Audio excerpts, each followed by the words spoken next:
തമിഴ്നാട് തേനിയിൽ അയ്യപ്പ ഭക്തന്മാർ സഞ്ചരിച്ച വാഹനങ്ങൾ കൂട്ടിയിടിച്ചുണ്ടായ ഒരു അപകടത്തിൽ 8 പേർക്ക് പരിക്കേറ്റു. ഇവരെ തേനി സർക്കാർ മെഡിക്കൽ കോളേജ് ആശുപത്രിയിൽ പ്രവേശിപ്പിച്ചിരിക്കുകയാണ്. ദിണ്ടിഗൽ കുമളി ദേശീയപാതയിൽ പെരിയകുളത്ത് വെച്ചാണ് ഈ അപകടം ഉണ്ടായത്.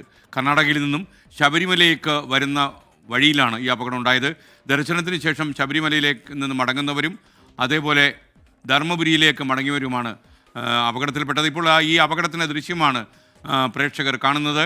ഇതേ തുടർന്ന് പെരിയകുളം തേനി ബൈപ്പാസിൽ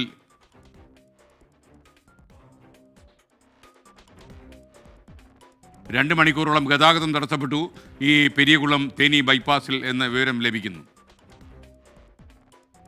ഇപ്പോൾ മുഹമ്മദ് റഹീസ് നമുക്കൊപ്പം ടെലിഫോണിൽ ചേരുന്നു. റഹീസ്, എങ്ങനെയാണ് ഈ അപകടം ഉണ്ടായത് വിശദമായി? SKN പുലർച്ചെ 1 മണിയോടുകൂടിയാണ് ഈ ദിണ്ടിഗൽ കുമളി ദേശീയപാതയിൽ പെരിയകുളത്ത് വെച്ച് അപകടമുണ്ടാകുന്നത്.